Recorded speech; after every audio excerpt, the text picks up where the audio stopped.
Student good morning, कैसे हो आप सब। आज की तारीख है 31 जनवरी 2024। आज के करंट अफेयर क्वेश्चन और लल्लन टॉप प्रश्नों में आप सभी का स्वागत है।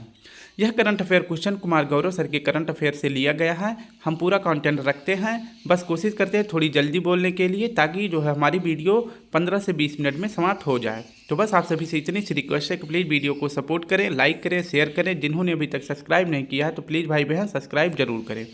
चलिए शुरू करते हैं आज के 31 जनवरी 2024 के दैनिक समसामयिक सभी प्रतियोगी परीक्षाओं के लिए महत्वपूर्ण प्रश्न को देखने। पहला प्रश्न है हमारा, हाल ही में अजाली असोमनी चौथी बार किस देश के राष्ट्रपति बने हैं। तो अजाली असोमनी किस देश के चौथी बार राष्ट्रपति चुने गए हैं। तो हमारा सही जवाब हो जाएगा कोमोरोस के। कोमोरोस के चौथी बार जो है राष्ट्रपति कौन बने हैं, अजाली असोमनी। ठीक है, इसकी व्याख्या में अजाली असोमनी किस देश के चौथी बार राष्ट्रपति बनाए गए हैं। तो कोमोरोस के ये चौथी बार राष्ट्रपति बने हैं। ठीक है, तो हमारा सही जवाब क्या हो जाएगा, ऑप्शन ए, अजाली असोमनी चौथी बार किस देश के राष्ट्रपति बने हैं। तो कोमोरोस के। नेक्स्ट देख लेते हैं, ऑप्शन है मॉरिशस। मॉरिशस की राजधानी का नाम है पोर्ट लुइस और मॉरिशस की मुद्रा का नाम है रुपया। नेक्स्ट है अर्जेंटीना। अर्जेंटीना की राजधानी का नाम है ब्यूनस आयर्स और अर्जेंटीना की राजधानी का नाम है ब्यूनस आयर्स और यहाँ की मुद्रा का नाम है पीसो। मलेशिया की राजधानी का नाम है कुआलालंपुर और यहाँ की मुद्रा का नाम है रिंगिट। ठीक है, तो ये हमारा चारों ऑप्शन सॉल्व हो गया। अब देख लेते हैं लल्लन टॉप प्रश्न, मोहम्मद मोइजू किस देश के राष्ट्रपति चुने गए हैं। तो यह मालदीव के राष्ट्रपति चुने गए हैं मोहम्मद मोइजू। गैब्रियल अटल जो कि फ्रांस के सबसे युवा प्रधानमंत्री चुने गए हैं और ये जो है किसी भी देश के पहली समलैंगिक प्रधानमंत्री भी बने हैं। तो पहले समलैंगिक प्रधानमंत्री कौन बने हैं, गैब्रियल अटल जी, जो कि फ्रांस के प्रधानमंत्री हैं और ये सबसे युवा भी हैं।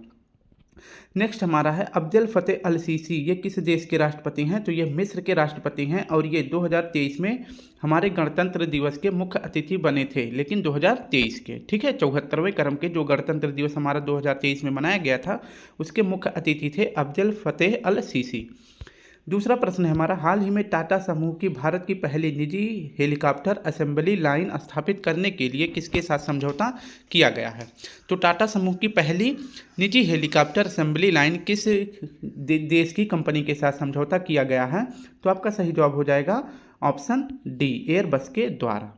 इसकी व्याख्या देख लेते हैं। तो टाटा समूह ने अभी हाल ही में समझौता किया है किस देश के साथ, किस देश की कंपनी के साथ। तो एयरबस कंपनी के साथ किया है और यह एयरबस किस देश की कंपनी है, तो फ्रांस की कंपनी है।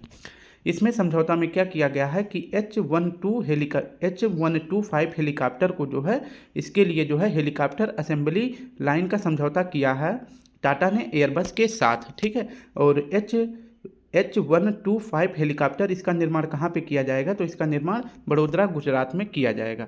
और यहीं पर जो है एक और जहाज़ है जिसका नाम है C295 परिवहन विमान, इसका भी निर्माण जो है फ्रांस की कंपनी एयरबस और टाटा समूह की कंपनी के साथ जो है फ्रांस की कंपनी एयरबस है इसके साथ और टाटा समूह, इन दोनों ने भी समझौता किया था। लेकिन यह समझौता काफ़ी नियर अबाउट 4-5 मंथ हो गए होंगे।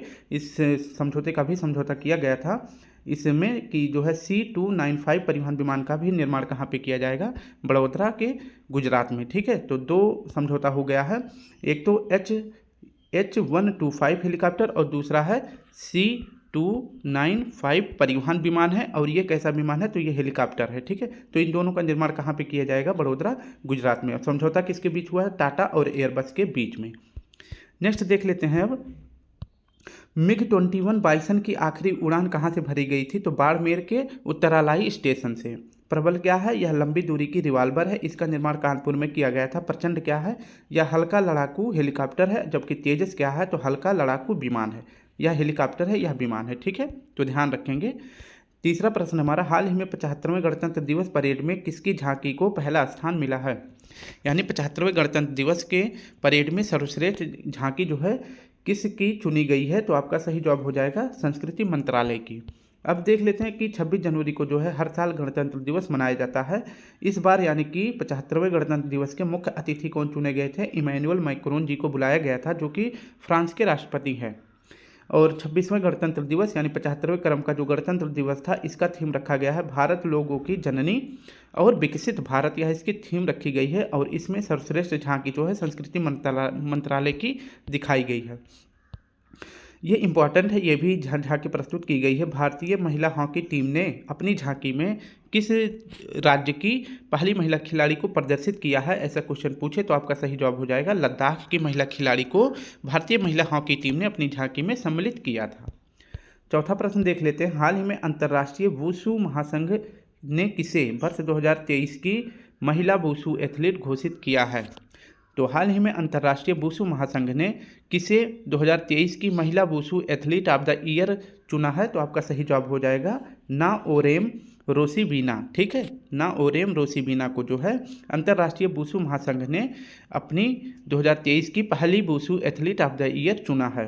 तो देख लेते हैं इसकी व्याख्या। पहली wushu athlete of the year का खिताब किसे दिया गया है? तो यह मिला है नाओरेम रोसिबिना को, जो कि मणिपुर की यहाँ है। ठीक है, अब देख लेते हैं कि इन्हें जो है भारत में कौन सा अवार्ड दिया गया है। तो भारत में इन्हें अर्जुन अवार्ड से भी सम्मानित किया गया है। अगर बात करें अर्जुन अवार्ड की शुरुआत कब हुई थी, तो 1961 में हुआ था। और अर्जुन अवार्ड के अंतर्गत जो है कितना रुपये इनामी रूप में दिया जाता है? तो 15 लाख रुपये दिया जाता है। अभी जो है क्रिकेटर मोहम्मद शमी को भी अर्जुन अवार्ड से सम्मानित किया गया है। और महिला घुड़सवार जिनका नाम है दिव्या कीर्ति, इन्हें भी अर्जुन पुरस्कार से सम्मानित किया गया है। नेक्स्ट देख लेते हैं। पैरा तीरंदाजी से संबंधित है शीतल देवी, जो कि जम्मू कश्मीर की हैं, इन्हें भी अर्जुन पुरस्कार से सम्मानित किया गया है।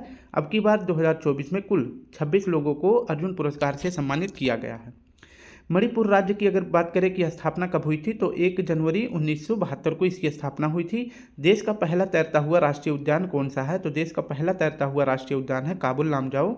उत्तर पूर्व की सबसे बड़ी मीठे पानी की झील कौन सी है? लोकटक झील है, ये आपको याद रखना। और इसी लोकटक झील पर जो है भारत का एकमात्र तैरता हुआ राष्ट्रीय उद्यान कौन बनाया गया है? काबुल लामजाओ बनाया गया है। पांचवा प्रश्न है। हाल ही में जारी पहली वैज्ञानिक गणना के अनुसार सर्वाधिक हिम तेंदुआ की आबादी कहाँ दर्ज की गई है? तो पहली वैज्ञानिक जनगणना के अनुसार सर्वाधिक हिम तेंदुआ कहाँ पर देखा गया है? आपका सही जवाब हो जाएगा लद्दाख में। ठीक है, सबसे ज़्यादा हिम तेंदुआ कहाँ पाया जाता है? लद्दाख में। इसकी वैज्ञानिक गणना के अनुसार यह बताया गया है। हिम तेंदुआ का अगर वैज्ञानिक नाम की बात करें, तो हिम तेंदुआ का वैज्ञानिक नाम है पैंथेरा अनाकिया। पैंथेरा अनाकिया किसका वैज्ञानिक नाम है? तो हिम तेंदुआ का है। अब भी पहली बार जो है इसकी जनगणना किसने करी है? तो पर्यावरण मंत्रालय के द्वारा इसकी जनगणना की गई है, जिसमें बताया गया है कि भारत में कुल 718 हिम तेंदुआ है, जिसमें सर्वाधिक हिम तेंदुआ लद्दाख में है। ठीक है, तो सबसे ज़्यादा यानी कि आधे से अधिक हिम तेंदुआ अकेले कहाँ पे है? लद्दाख में। कितना है? तो 477 है। दूसरे नंबर पर उत्तराखंड, तीसरे पर हिमाचल प्रदेश, चौथे पर अरुणाचल प्रदेश, पाँचवें पर सिक्किम और छठे पर जम्मू कश्मीर। तो भारत में जो है 6 ही राज्यों में जो है हिम तेंदुआ पाया जाता है, लद्दाख, उत्तराखंड, हिमाचल प्रदेश, अरुणाचल प्रदेश, सिक्किम, जम्मू कश्मीर, जिसमें सबसे ज़्यादा हिम तेंदुआ लद्दाख में पाया जाता है 477। ठीक है, तो ये आप याद रखेंगे। अब देख लेते हैं हिम तेंदुआ का संरक्षण प्रजनन केंद्र कहाँ पर खोला गया है? तो यह खोला गया है Padmaja Naidu Himalayan zoological park. कहाँ पर है यह? दार्जिलिंग, पश्चिम बंगाल में है। तो हिम तेंदुआ संरक्षण के लिए प्रजनन केंद्र कहाँ पर खोला गया है? पश्चिम बंगाल के दार्जिलिंग में, जिसका नाम है Padmaja Naidu Himalayan zoological park. Next है हमारा, किस राज्य ने हिम तेंदुआ को अपना राजकीय पशु घोषित किया है? तो लद्दाख ने अपना हिम तेंदुआ को राष्ट्रीय पशु घोषित किया है। किस देश ने हिम तेंदुआ को अपना राष्ट्रीय पशु घोषित किया है? तो किर्गिस्तान ने घोषित किया है। लोसार महोत्सव कहाँ पर सेलिब्रेट किया जाता है? तो लद्दाख, अरुणाचल प्रदेश में। मोनपा जनजाति कहाँ पाई जाती है? अरुणाचल प्रदेश में। सिंथन स्नो फेस्टिवल कहाँ पर सेलिब्रेट किया जाता है? तो जम्मू कश्मीर में। नेक्स्ट प्रश्न हमारा, हाल ही में शहीद दिवस 2024 कब मनाया गया है? तो शहीद दिवस साल में जो है भारत में 2 बार मनाया जाता है। एक तो मनाया जाता है 30 जनवरी को। ठीक है, तो अभी जो है हाल ही में शहीद दिवस कब मनाया गया है? तो 30 जनवरी को। अब और इसके बाद एक और आपको डेट याद रखना है, 28 जनवरी को विश्व कुष्ठ रोग दिवस मनाया जाता है, जिसे लेप्रोसी भी कहते हैं। और कुष्ठ रोग की खोज करने के लिए कुष्ठ रोग की खोज किसने करा था? हैंसन ने किया था, तो इसलिए कुष्ठ रोग को हैंसन रोग भी कहते हैं। 28 जनवरी यानी कि जनवरी माह का जो अंतिम रविवार होता है, इस दिन जो है क्या मनाया जाता है? विश्व कुष्ठ रोग दिवस मनाया जाता है। ये आपको याद रखेंगे। और दूसरा डेट आपको याद रखना है 30 जनवरी, जो कि शहीद दिवस के रूप में मनाया जाता है, क्योंकि 30 जनवरी 1948 को गांधी जी को नाथूराम गोडसे ने गोली मारकर इनकी हत्या कर दी थी। तो इसलिए 30 जनवरी को भी शहीद दिवस मनाया जाता है।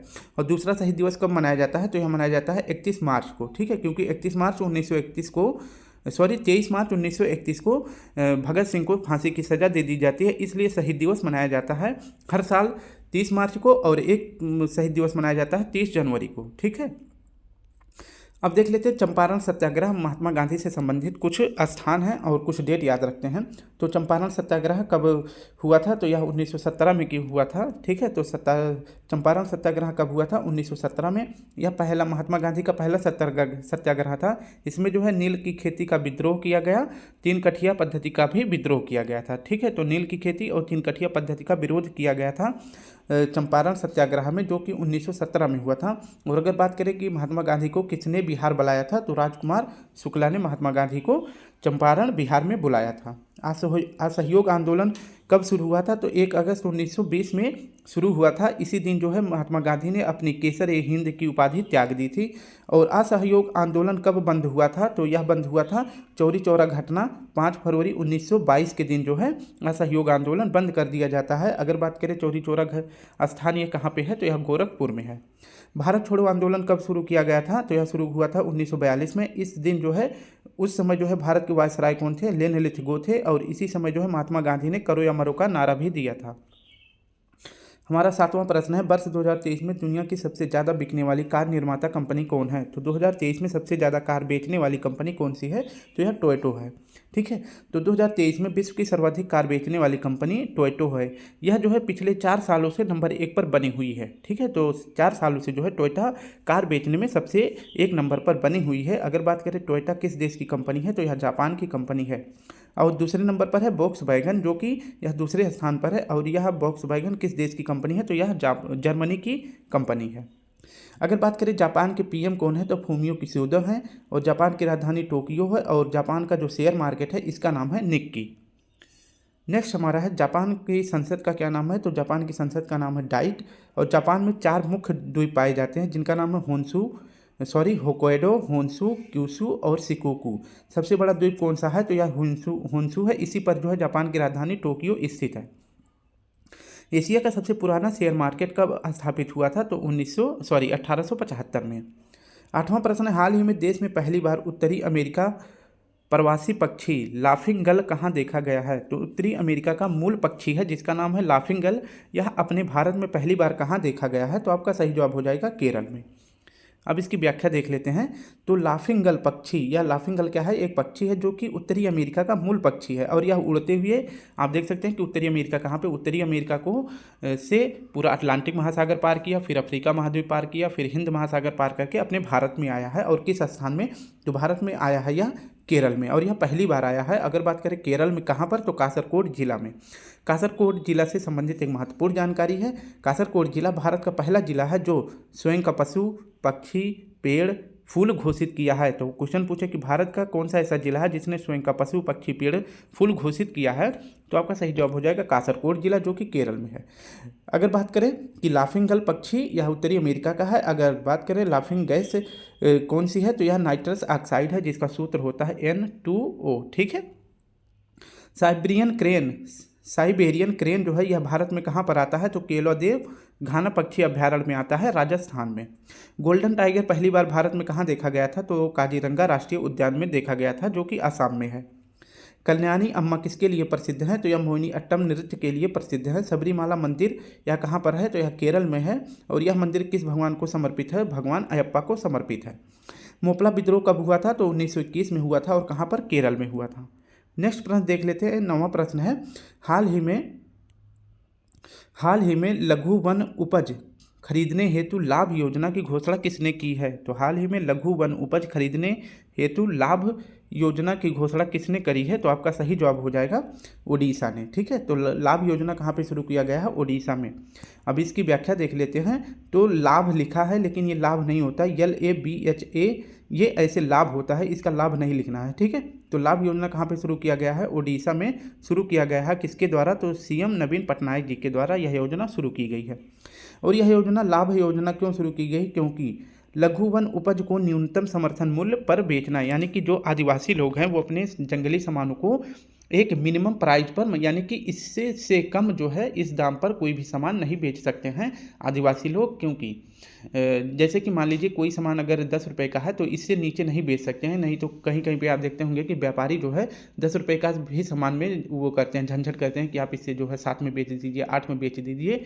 तो उसीलिए जो है सीएम, उड़ीसा के सीएम नवीन पटनायक जी ने लाभ योजना शुरू करी है। इसके तहत जो है आदिवासी भाई बहन अपने सामानों को एक न्यूनतम मूल्य से नीचे नहीं बेच सकते हैं। ये पूरे राज्य में बता दिया गया है, जिसके लिए जो है 100 करोड़ रुपए भी आवंटित कर दी गई है। तो लाभ योजना किस राज्य से संबंधित है? उड़ीसा से। आप देख लेते हैं ओडिसी डांस के प्रसिद्ध कलाकार कौन है? तो संयुक्ता पाणिग्राही हैं, केलू चरण महापात्र जी हैं और सोनल मानसिंह हैं। तो इन 3 लोगों को याद रखना है। ये तीनों लोग किस नृत्य से संबंधित है? तो ओडिसी डांस के लिए प्रसिद्ध कलाकार हैं। मोह जंगल जामी अभियान जो है कहाँ पे शुरू किया गया है? तो मोह जंगल जामी अभियान उड़ीसा में शुरू किया गया है। आज का आखिरी प्रश्न देख लेते हैं, बहुत ही महत्वपूर्ण है। हाल ही में भारतीय सेना में सूबेदार बनने वाली पहली महिला कौन है? तो भारतीय सेना में सूबेदार बनने वाली पहली महिला कौन है? आपका सही जवाब हो जाएगा प्रीति रजक। ठीक है, तो अब भारत में जो है पहली महिला या फिर विश्व स्तर पर कोई भी पहली महिला है तो उनके कुछ महिलाओं की महत्वपूर्ण जानकारी देख लेते हैं। तो प्रीति रजक यह भारतीय सेना में सूबेदार बनने वाली पहली महिला बन गई हैं। और अगर बात करें प्रीति रजक, इनका खेल कौन सा है? तो यह निशानेबाजी से संबंधित है। इन्होंने 19वां एशियन गेम्स में सिल्वर मेडल जीता था।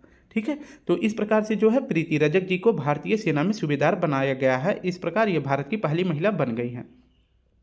अब कहा कुछ महत्वपूर्ण महिलाएं हैं जिनका नाम हम देख लेते हैं। जैसे शिवा चौहान, ये जो है सियाचिन में तैनात होने वाली पहली महिला अधिकारी हैं। और गीतिका कौल ये हैं सियाचिन में तैनात पहली महिला डॉक्टर है। ठीक है, और मनीषा पाठी कौन है? तो एडीडी कैंप बनने वाली पहली महिला अधिकारी हैं। एडीडी कैंप बनने वाली पहली महिला अधिकारी कौन है? मनीषा पाठी हैं। और बीटा दानी यह टेबल टेनिस फेडरेशन में शामिल होने वाली पहली भारतीय महिला हैं। तो पहली भारतीय महिला जो कि टेबल टेनिस फेडरेशन में शामिल हुई हैं उनका नाम है बीटा दानी। अक्षरा कृष्णमूर्ति, ये मार्स रोवर की कमान संभालने वाली पहली भारतीय महिला हैं। तो मार्स रोवर की कमान संभालने वाली पहली भारतीय महिला हैं अक्षरा कृष्णमूर्ति। प्रेरणा देवस्थली, यह युद्धपोत की कमान संभालने वाली पहली महिला अधिकारी हैं। अगर बात करें किस युद्धपोत को इन्होंने संभाला है तो INS त्रिकंद को संभालने वाली पहली महिला अधिकारी कौन बन गई हैं? प्रेरणा देवस्थली जी।